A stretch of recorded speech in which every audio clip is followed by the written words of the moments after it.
Hello, in today's lecture tutorial, I will be covering Bowler exemption and parallel import in reference to patent.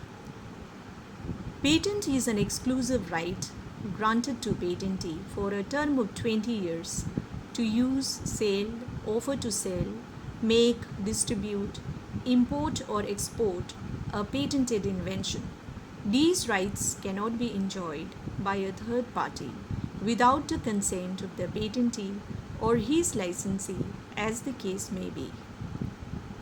Patent right is not absolute, as it can be granted with some conditions, as provided in Section 47 of the Patent Act 1970, such as any patented invention can be used or made for the use of the government.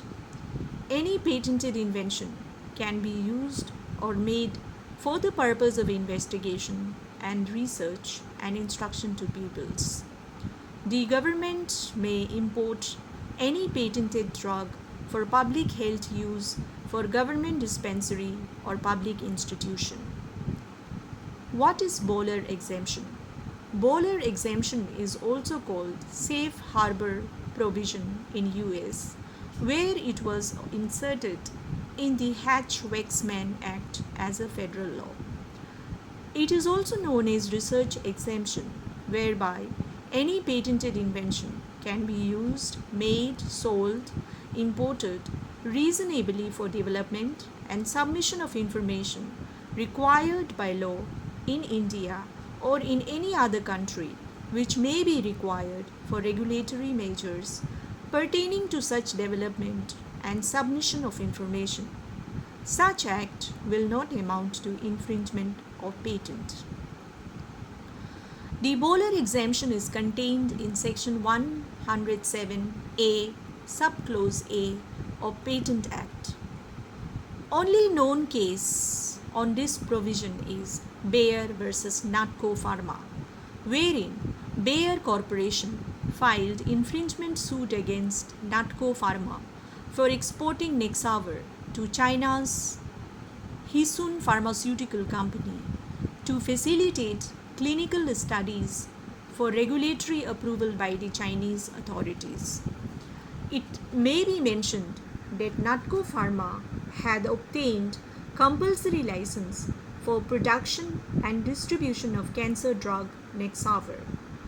Bayer argued that exportation of sorafenib, which is the chemical name, was not permitted by the terms of the compulsory license, and that the compulsory license granted to Natco allowed sale of the patented invention only within India, and export of a product under the garb of Section 107A is abuse of process of law.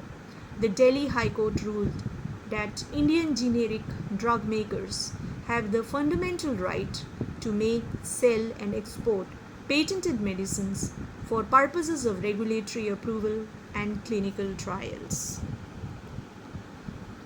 Bowler exemption principle has proved very beneficial for the commercial survival of generic pharmaceutical companies in the country.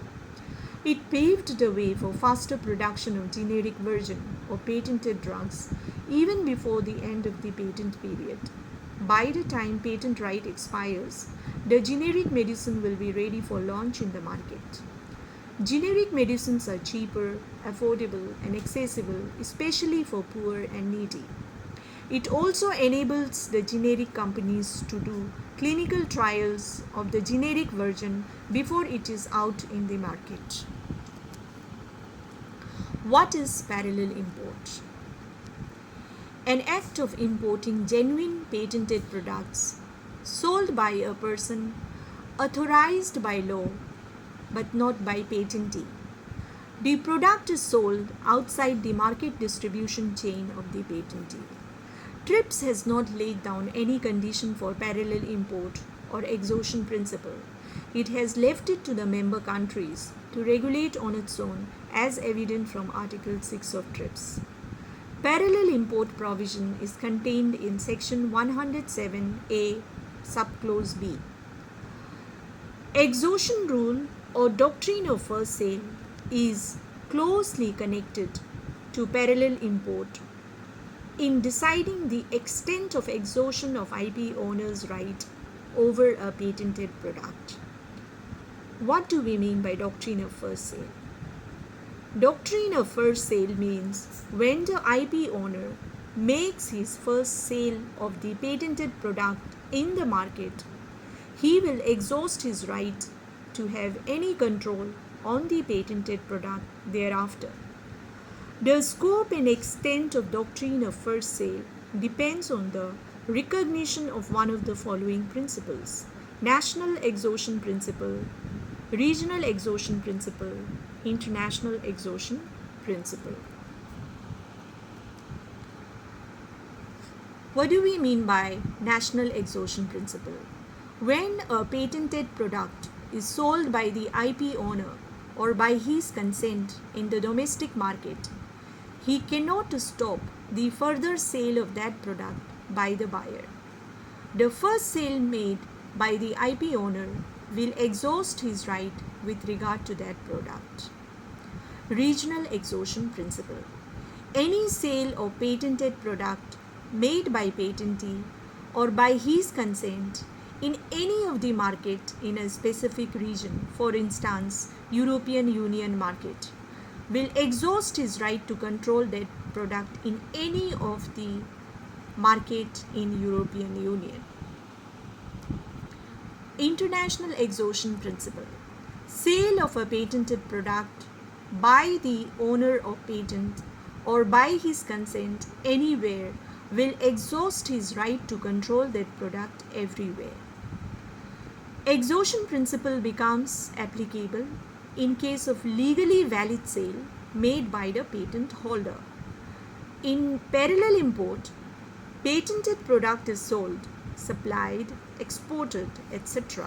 by a person who is authorized by a law without the consent of patent owner. The common point between the two is that both exhaustion principle and parallel import limits the monopoly of patent owner in effect. Thank you.